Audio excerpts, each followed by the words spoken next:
La plus étrange des idées scientifiques. La nature essaie de nous dire quelque chose. Une idée née par hasard à la suite d'expériences surprenantes. Ça n'avait pas de sens. C'était un concept très inquiétant. Les scientifiques y ont résisté. Ils ont inventé des explications. Mais un franc-tireur les a obligés à prendre cette idée au sérieux. Un homme brillant. Il a tout changé. S'il a raison, nous vivons dans une bulle géante. C'est difficile à croire. Vous êtes seulement un clone. Et le 11 septembre n'a pas eu lieu. C'est une vision très déstabilisante.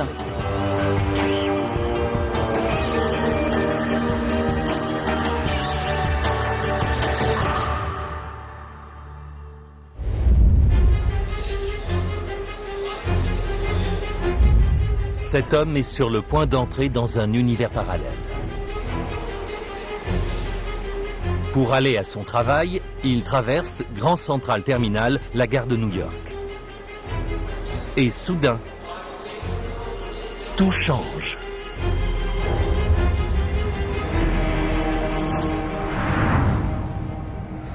Sans savoir comment, il glisse dans un monde parallèle, où l'Amérique a été ravagée par une terrible catastrophe. Grand Central Terminal a été abandonné. La foule des voyageurs a disparu. Et New York est sous le contrôle de dangereuses milices.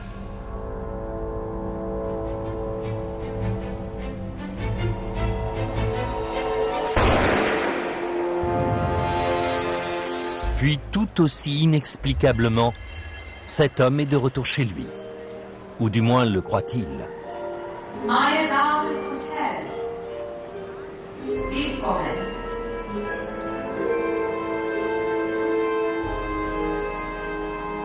Le voilà dans un autre univers parallèle où les nazis ont gagné la Deuxième Guerre mondiale. L'Amérique est sous la botte d'un gouvernement fasciste. Et on reconnaît un visage terrifiant presque partout. Je pense que ces mondes parallèles sont tout aussi réels que celui-là. Il existe vraiment un autre monde dans lequel l'Allemagne a gagné la Seconde Guerre mondiale et dans lequel Grand Central Terminal est décoré à la gloire du vainqueur.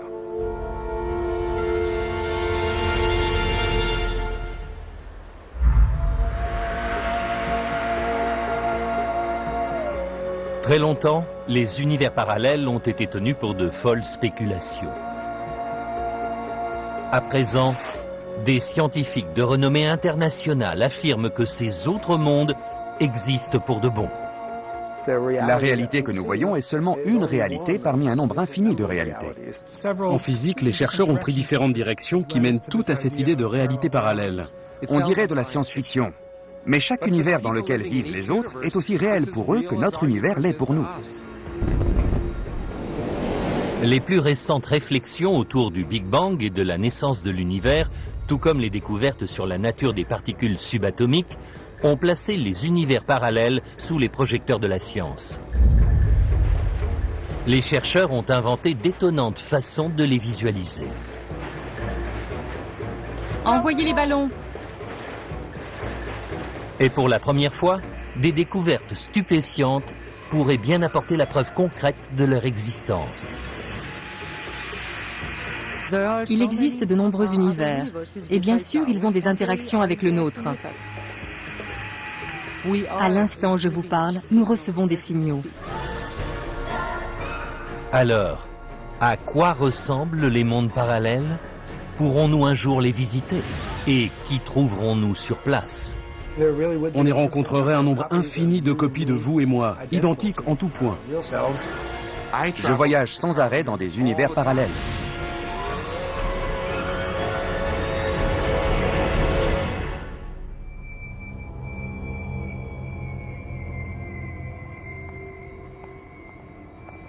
Les univers parallèles ont longtemps été le domaine réservé de la science-fiction.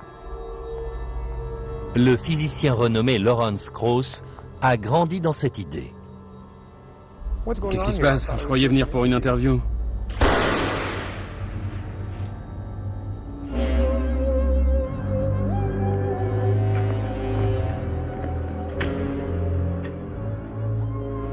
J'ai découvert le monde scientifique dans mon enfance, d'abord par le biais de la science-fiction, avec la série Star Trek, mais aussi avec les bandes dessinées.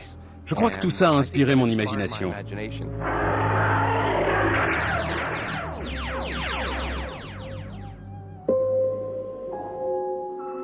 L'auteur de Alice au pays des merveilles était fasciné par l'idée que notre réalité n'est peut-être pas la seule version possible de la réalité.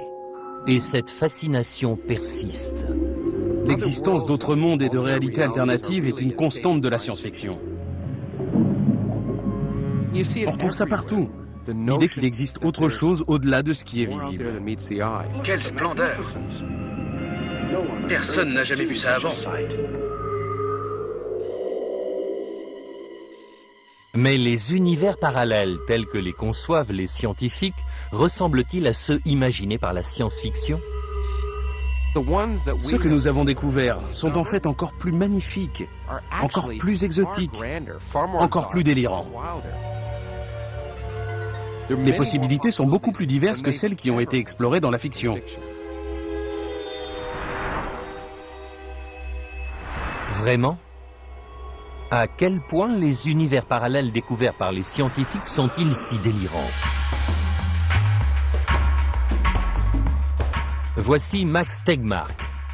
Quand on aborde les thèmes des univers parallèles, il est capable d'aller très loin.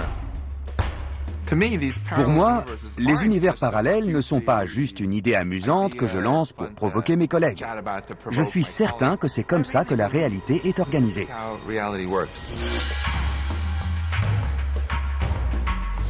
Selon Max Tegmark et ses collègues scientifiques qui partagent la même conviction, il existe réellement 3 différents types d'univers parallèles. Certains se trouvent bien au-delà de l'extrémité la plus lointaine de notre univers observable.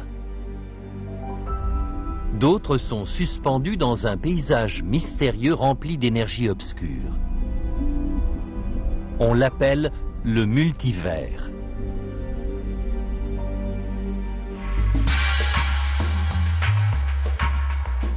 Et d'autres univers se trouvent ici même dans l'espace où nous vivons. Mais nous ne pouvons pas les voir, bien sûr. Certains pensent que l'on peut voyager vers n'importe lequel de ces autres univers.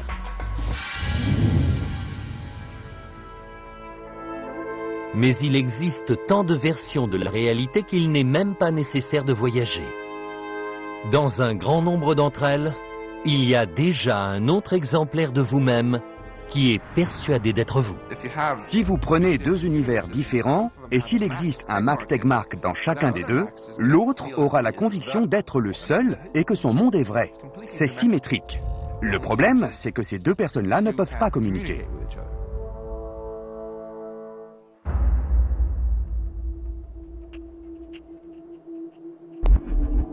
Et c'est peut-être une bonne chose, car on n'a pas forcément envie de rencontrer un autre soi-même. Dans notre univers, je me trouve au milieu d'un entrepôt délabré pour vous expliquer la notion d'univers parallèle. Mais dans un autre univers, je peux être un policier qui cherche l'endroit où un tueur en série a caché un cadavre. Dans un 3e univers, je peux être moi-même le tueur en série qui se demande où enterrer le corps. Et dans un autre, je peux être la personne morte. Tous ces univers sont aussi réels que le nôtre.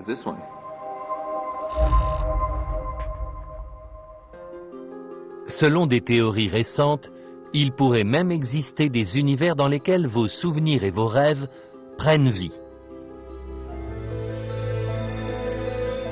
Comment se fait-il que le milieu scientifique en soit venu à croire à des idées aussi étranges? La première fois qu'elles ont été évoquées, cela a provoqué l'indignation et le scandale.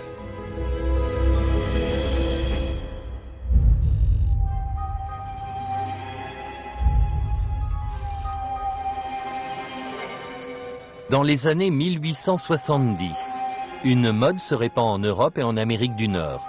Des médiums se produisent en public et prétendent communiquer avec des personnes qui vivent dans une autre version de la réalité, dans un autre monde. Vers la fin du 19e siècle, les gens deviennent fascinés par l'idée qu'il existe d'autres dimensions, d'autres univers. Et beaucoup de charlatans profitent de cette fascination. Des scientifiques et des penseurs de renom travaillent sur l'idée que ces mondes invisibles sont des univers parallèles.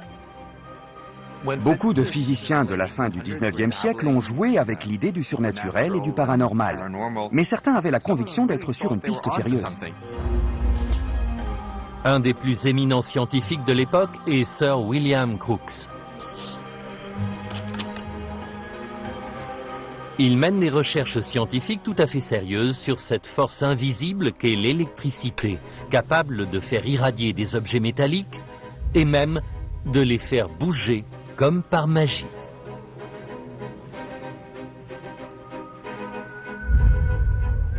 Mais l'autre passion de William Crookes est le paranormal. Il prend publiquement la défense des médiums. Il photographie même des apparitions, censées être des fantômes. Mais les médiums sont finalement accusés de charlatanisme et la réputation de William Crookes est presque détruite. Pour les scientifiques, la moindre spéculation sur les univers parallèles et les réalités alternatives devient une hérésie. À cause de ce retour de bâton, les chercheurs n'ont plus voulu toucher aux idées considérées comme bizarres ou trop philosophiques. Les scientifiques ont voulu se démarquer de toutes ces absurdités. Mais les univers parallèles vont revenir sur le devant de la scène. Et ils sont aussi inexplicables que les fantômes. Malgré sa forte résistance, la communauté scientifique a été obligée de se pencher sur des idées encore plus étranges que celles des occultistes du 19e siècle. Les univers parallèles modernes sont nés d'une révolution scientifique. Révolution qui a bouleversé la physique classique de la fin du 19e siècle, époque où la science était dominée par le bon sens des ingénieurs. L'esprit de la physique classique se reflète dans l'architecture de cette période. Par exemple, celle de Grand Central Terminal à New York, ou de beaucoup d'autres bâtiments aux alentours. Ils sont rationnels, élégants et très solides comme la physique classique. Dans la physique classique, le monde est en accord avec le bon sens. La matière est faite de particules. Elles sont solides, elles suivent des trajectoires simples. On peut calculer leur mouvement, leur vitesse, leur angle, leur vélocité à n'importe quel moment. Et surtout, elles sont toujours à un seul endroit au même instant. Mais il y a les vagues. Les vagues sont d'une certaine manière l'opposé des particules. Elles sont étendues, elles ne sont pas localisées dans l'espace. À n'importe quel moment, un mouvement se produit à différents points dans l'espace. Si on demandait à un physicien ce qu'était une vague, il répondait que c'était de la lumière. Du moins, jusqu'à l'arrivée d'un jeune débutant ambitieux.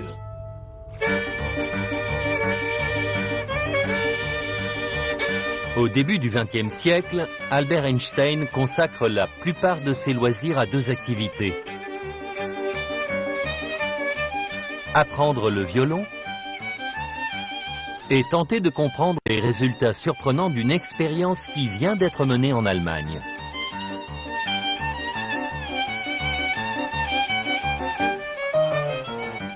Il est alors un inconnu dans le monde de la science. L'expérience est dirigée par un des plus vénérables noms de la physique allemande, Philipp Lenard.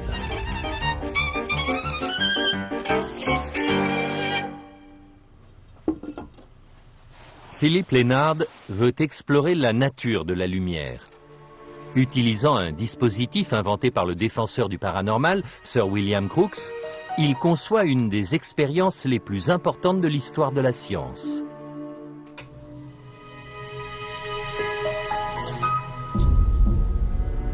Il braque des faisceaux de lumière sur un petit morceau de métal et mesure la quantité d'électricité ainsi produite. Partant de l'idée que la lumière est faite de vagues continues, il présume que plus il augmentera la luminosité, plus il obtiendra de courant. Cela semblait très simple à expliquer. On a une vague de lumière qui arrive, cette vague secoue les électrons tout autour, elle en pousse certains à l'extérieur. Mais quand on entre dans les détails, la théorie des vagues échoue lamentablement. On pensait que plus le rayon de lumière serait brillant, plus la quantité de courant serait grande. Mais on se rend compte que le rapport entre la quantité de courant et la quantité de lumière ne rime à rien. Cela rime à quelque chose pour notre violoniste amateur. Puis Einstein arrive et il donne une magnifique explication aux résultats de ses expériences. Il a montré que concevoir la lumière seulement sous forme de vagues ne donnait rien, qu'il fallait aussi y penser comme à un ensemble de particules, de petites masses. Et quand une masse cogne à la surface d'un métal, elle projette des électrons. Ces masses infimes sont appelées des quanta.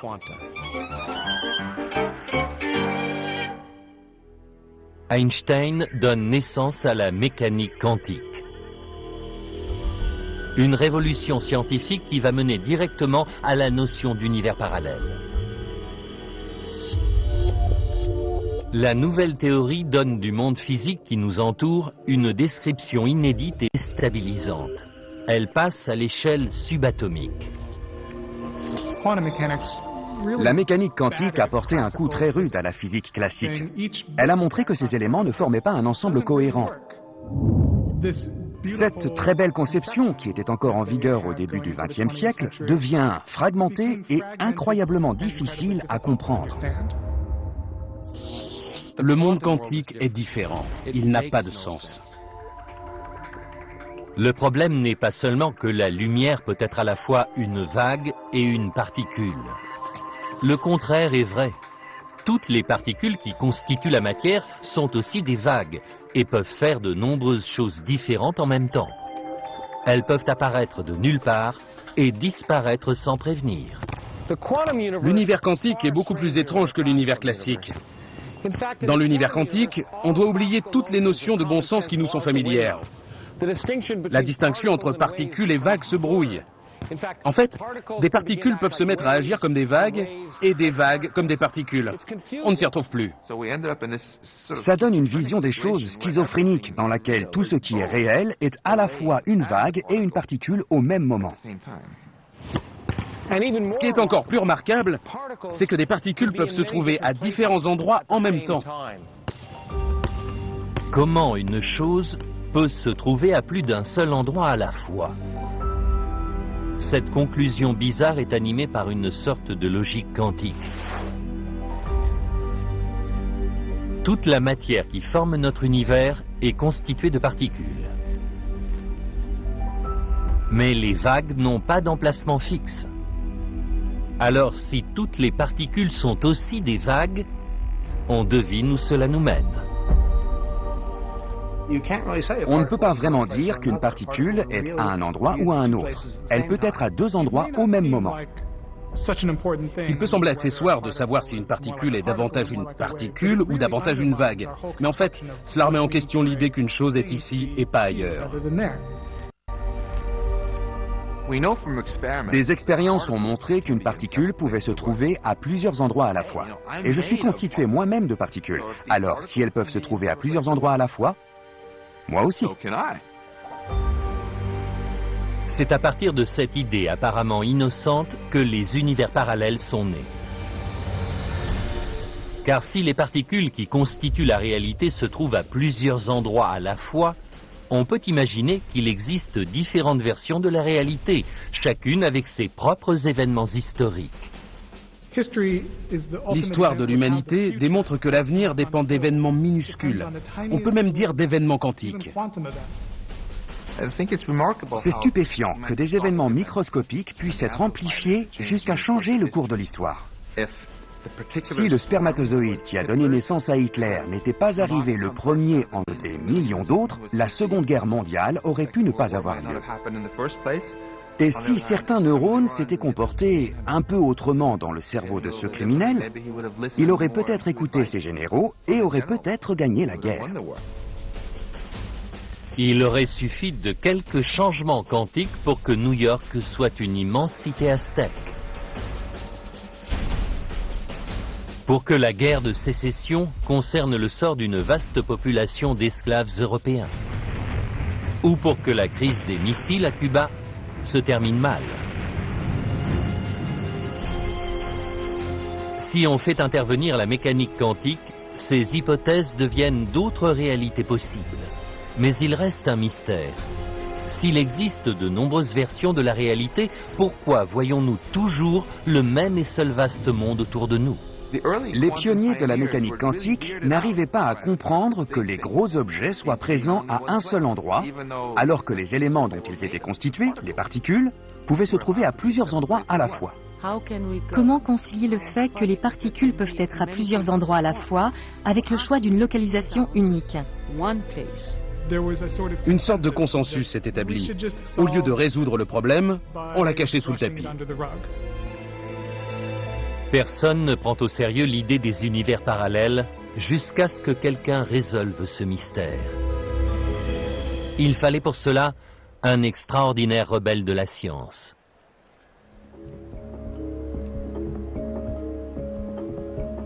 En 1971, Hugh Everett est pourchassé dans l'aéroport de Los Angeles pour avoir pris des photographies des services secrets.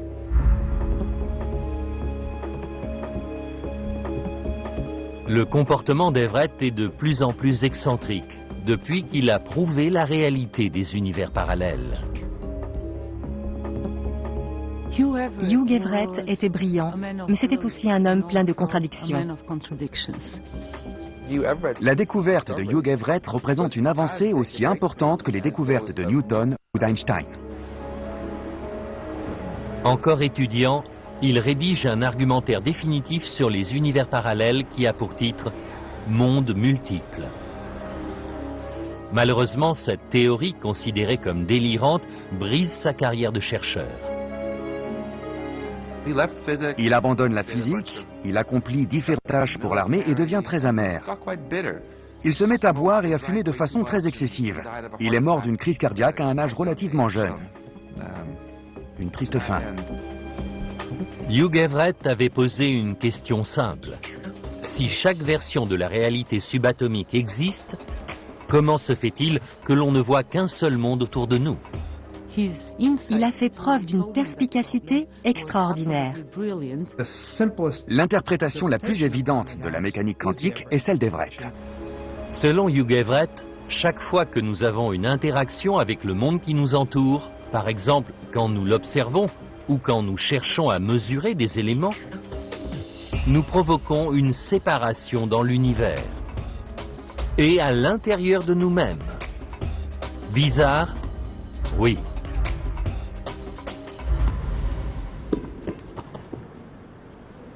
Il est difficile de visualiser l'interprétation que donne Everett de la réalité quantique. Alors je vais tenter de la représenter avec 8 personnes et 4 ballons verts. Chaque ballon représente une position et une trajectoire différente d'une unique particule qui se trouve à de nombreux endroits à la fois. Mais quand je prends une mesure, je fixe sa position. J'ai divisé l'univers. C'est ma réalité. Les autres univers continuent à exister et ils sont tout aussi réels que le mien, mais je n'en ferai jamais l'expérience. Est-ce de la pure invention? Apparemment pas.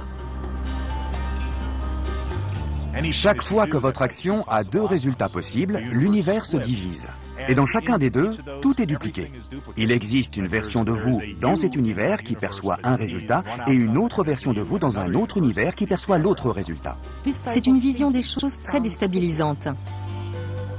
Comment peut-il y avoir plusieurs mondes? Comment une même personne peut-elle avoir des actions différentes dans des mondes différents? Mais quel est l'effet concret d'une idée aussi bizarre dans la pratique? Même un événement minuscule peut diviser l'univers. Prenons par exemple une personne qui marche dans les rues de cette ville. Cette personne doit faire des choix. Tourner à droite ou tourner à gauche, par exemple. Chaque fois qu'elle prend telle ou telle décision, une réalité différente est créée.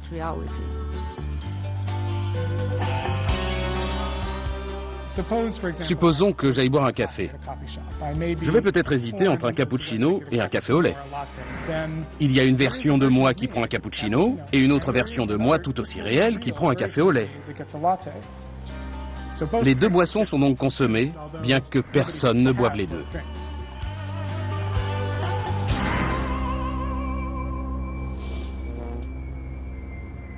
Et chaque fois que l'univers se divise, les changements se multiplient. Par exemple, dans une version de la réalité, Lawrence Krauss se fait tirer dessus par un sniper. Dans un univers, je suis mis hors jeu.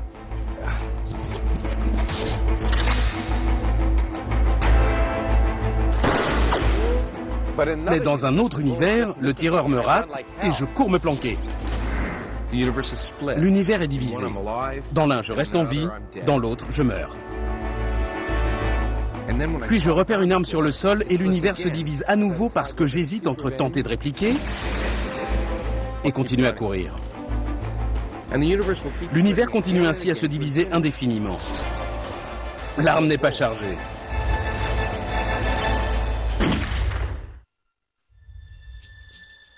Bien sûr, spéculer sur ces différents scénarios n'est que pur amusement. Mais la théorie s'applique aussi à des événements dramatiques. Comme ceux qui se sont produits par une matinée ensoleillée de début d'automne. Prenons un événement historique comme le 11 septembre. N'importe quelle variation cohérente avec les lois de la physique a des chances de se produire. Il aurait suffi qu'un seul et unique atome se comporte autrement pour que le 11 septembre ne se produise pas. Dans l'univers où nous vivons, les hommes qui ont mené l'attaque du 11 septembre ont réussi à ne pas se faire repérer. Mais pour les scientifiques qui croient aux univers parallèles, il existe de nombreux autres mondes réels dans lesquels ils ont été arrêtés.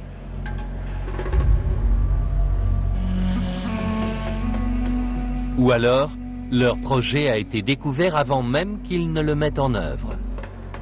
Un analyste de la CIA aurait pu tomber sur des indices de cette conspiration. Dans d'autres mondes, les noms se trouvaient sur une liste de suspects. Et dans une autre version de la réalité, le projet terroriste a été déjoué au dernier moment.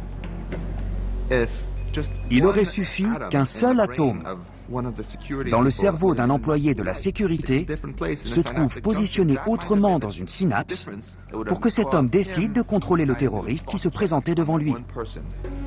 Certaines personnes qui sont vivantes dans tel univers ne sont pas vivantes dans le nôtre. Un homme qui est un criminel confirmé dans notre univers pourrait être un touriste ordinaire dans un autre.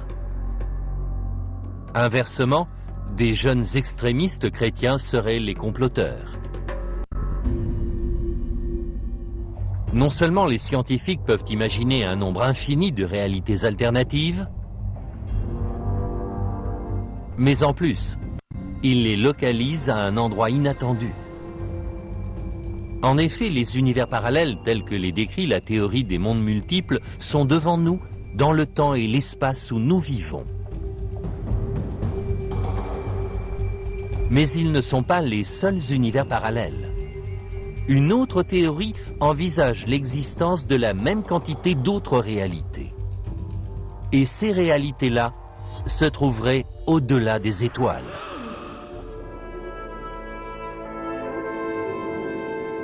Très loin derrière les confins les plus éloignés de notre univers observable.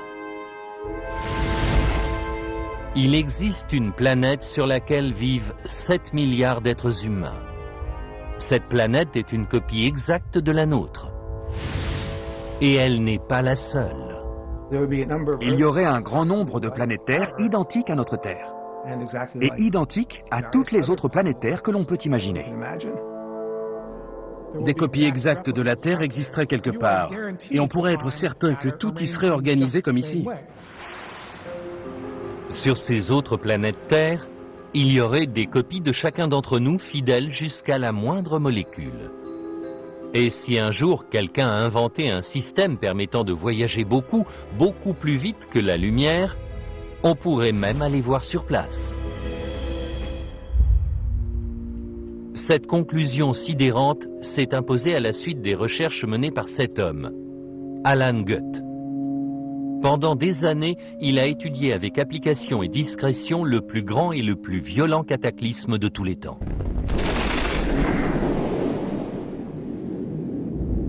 Le Big Bang, c'est-à-dire la naissance de notre univers, le moment où les températures ont atteint des niveaux incroyablement élevés et où toute l'énergie de la création s'est déployée dans une unique explosion.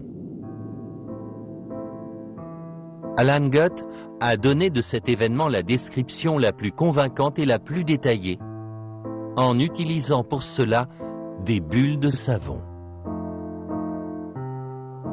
Son hypothèse est que juste après le Big Bang, l'univers primitif a gonflé à une vitesse fulgurante, comme une bulle. Selon lui, c'est durant ce bref instant d'inflation cosmique que les composants de notre univers se sont formés. Et quand il dit bref, il veut vraiment dire bref. Cet instant d'inflation peut avoir été extraordinairement court, à peu près 1 trillion d'un trillion d'un trillion de secondes, c'est-à-dire un point décimal suivi par 35 zéros suivi d'un 1. Ce serait cette bulle incroyablement effrayante de l'univers que nous voyons autour de nous. Mais quel rapport avec la création d'autres réalités? En fait, ce que nous voyons est probablement une infime partie de notre univers réel. On ne peut observer qu'une partie de l'univers. La lumière met un certain temps à nous parvenir, un temps durant lequel on ne peut parcourir qu'une distance donnée. Cette distance délimite ce que nous pouvons voir, donc la taille de ce que nous pouvons voir. Mais pourquoi l'inflation cosmique aurait donné naissance à un univers de cette taille-là? Pourquoi pas plus grand?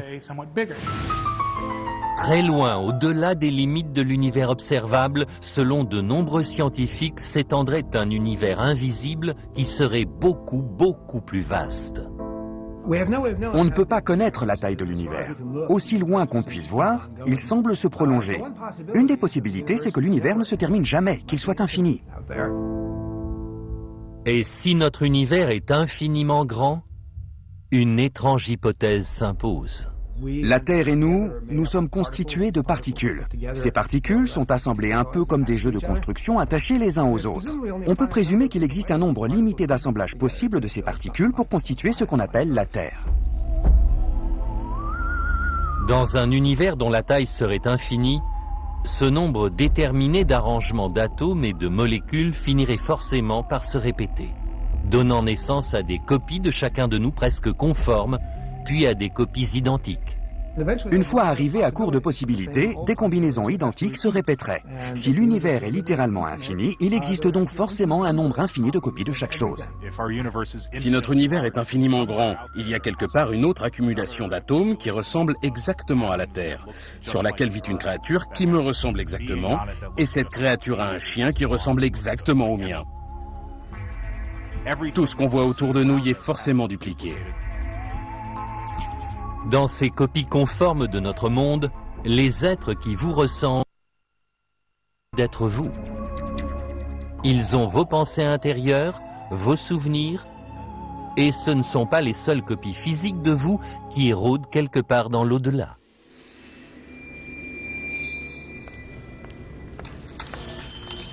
L'inflation cosmique explique certains des mystères du Big Bang. Mais pour de nombreux physiciens, notamment pour Laura Mersini-Houghton, cela ramène bien sûr à une autre question brûlante. Qu'est-ce qui a provoqué le Big Bang? Selon de nombreux scientifiques, l'énergie du Big Bang doit avoir existé avant notre univers. On va commencer. Dans un temps et un espace qu'ils appellent le multivers. Envoyez les ballons. Comme personne ne sait vraiment à quoi le multivers ressemble, Laura Mersini-Houghton tente de nous en donner une représentation concrète. Visualisez le multivers. Les collines et les vallées représentent l'énergie qui circule dedans. Et les ballons représentent les univers possibles, les univers initiaux potentiels qui peuvent grandir et devenir identiques aux nôtres. Contrairement à cette bâche en plastique, le véritable multivers est infiniment grand. Et il n'est pas rempli de ballons, mais d'un nombre infini d'univers.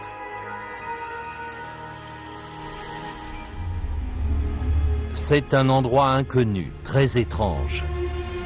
Et les scientifiques s'efforcent de l'imaginer.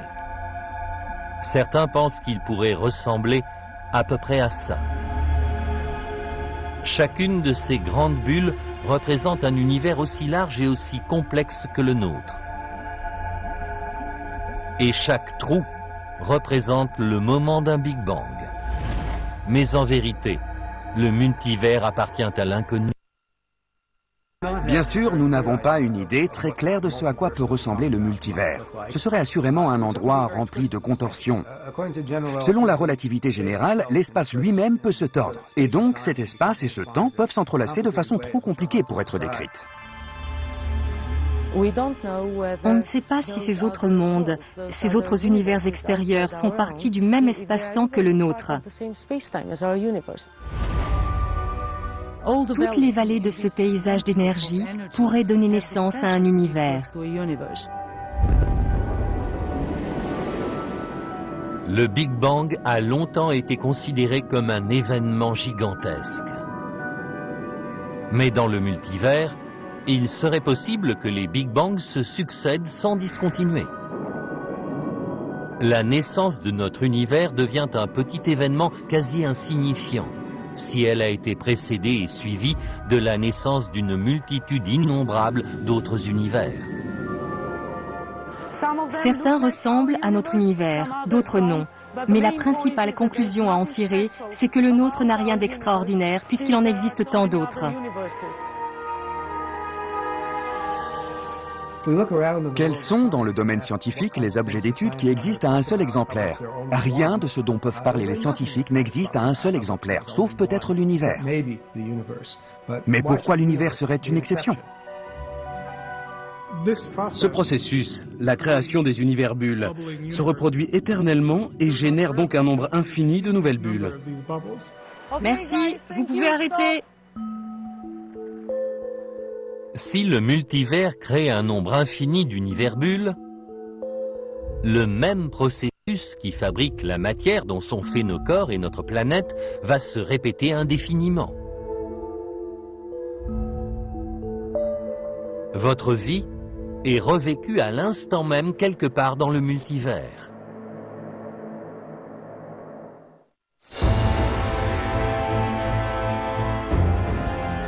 Mais nous ne pouvons pas ressentir l'existence de ces autres univers. Vraiment pas? En 2001, la NASA a lancé dans l'espace une sonde qui s'appelait WMAP et qui avait pour mission de mesurer les radiations que le Big Bang a laissées derrière lui. À cette occasion, elle a peut-être rapporté les bases d'une découverte majeure. Les relevés ont permis d'établir une carte sur laquelle on distingue une zone qui ressemble à un trou dont les galaxies s'éloignent. Selon certains spécialistes, on peut en conclure qu'une partie de l'univers est tirée par une force inconnue. Mais Laura Mersini-Houghton avait déjà formulé une prédiction selon laquelle d'autres univers pourraient exercer une attraction gravitationnelle sur le nôtre. En conclusion de cette théorie, j'ai prédit un glissement de toutes les galaxies et de toutes les étoiles dans l'univers. Un basculement produit par l'interaction entre notre univers et tous ces autres mondes situés en dehors de notre univers observable. Pour Laura Mersini-Houghton, les images transmises par la sonde WMAP ont une prédiction. D'autres univers tirent sur le nôtre. J'ai contacté le directeur de cette équipe et j'ai appris que la NASA n'avait pas eu connaissance du travail théorique que je conduisais depuis plusieurs années, ni des prédictions que j'avais formulées. On peut donc dire que le travail théorique et le travail expérimental ont été conduits de façon totalement indépendante. Et bien sûr, cette convergence a provoqué un très vif intérêt des deux côtés. La théorie de Laura Mersini-Houghton reste controversée. Pour cet effet est provoqué par une force encore inconnue. Mais si c'est elle qui a raison, l'humanité pourrait être à l'aube d'une découverte historique.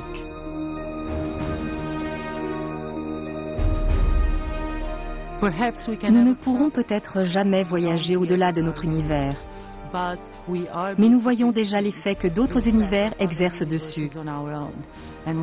Et quand cette découverte expérimentale aura été confirmée, nous aurons la certitude qu'il existe d'autres domaines et d'autres mondes au-delà des frontières de notre univers.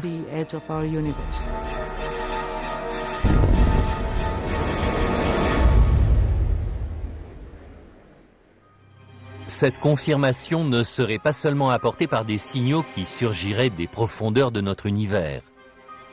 Une conséquence beaucoup plus dangereuse est peut-être à redouter. Conséquence liée à la nature même des univers bulles. Notre univers fait donc peut-être partie d'un ensemble confus de bulles qui flottent et qui se combinent perpétuellement en cours de création. Des scientifiques comme Anthony Aguirre craignent que certaines de ces bulles puissent se former à l'intérieur d'un univers qui existe déjà. Si une autre bulle devait se former à l'intérieur de notre univers bulle, ce serait une très mauvaise nouvelle. Contrairement à celle que vous voyez ici, cette bulle grandirait à la vitesse de la lumière, balayant tout sur son passage, notamment nous. Selon une hypothèse encore plus étonnante, il semblerait que les univers bulles soient en mouvement. Et s'ils sont en mouvement, ils risquent de se percuter. Les univers parallèles pourraient donc être la cause du désastre ultime.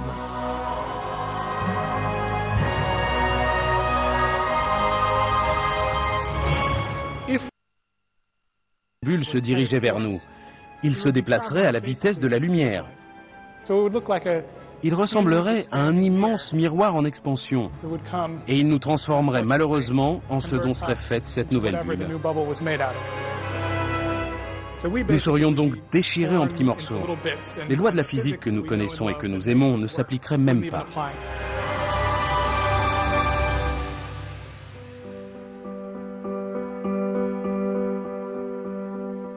Si nous ne sommes pas détruits par un univers parallèle qui entrerait en collision avec le nôtre, à quoi faut-il s'attendre? De quelle autre manière les univers parallèles peuvent-ils changer notre vie? Les physiciens ne sont pas tous du même avis.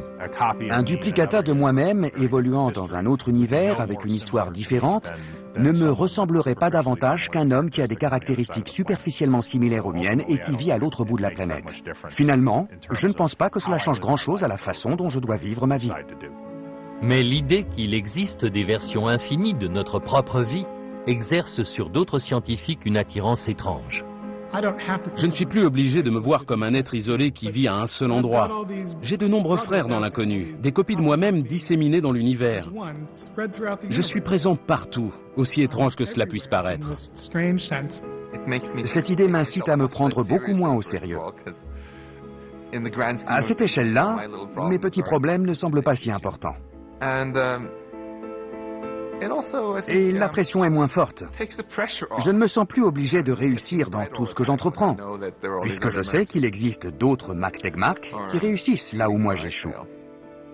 Et qui échouent là où je réussis. Certaines implications nées des univers parallèles peuvent même prendre une dimension mystique. Si l'univers est infini dans le temps, alors chaque expérience que chacun de nous a vécue se reproduira encore et encore, indéfiniment. Et selon que vous êtes optimiste ou pessimiste, c'est une bonne ou une mauvaise chose. Si un homme prend des risques inconsidérés qui vont certainement provoquer sa mort, d'autres versions de cet homme vont survivre. Les mêmes événements peuvent se répéter à de nombreuses reprises, miraculeusement s'en sortir. D'une certaine façon, nous avons ainsi la garantie de l'immortalité. Une copie exacte de nous-mêmes, identique à nous à tout point de vue, continuera à vivre éternellement. La vie éternelle. Des réalités infinies. La science entame un étrange voyage. Et si nous vivons vraiment dans un univers parallèle, cet étrange voyage pourrait bien ne faire que commencer.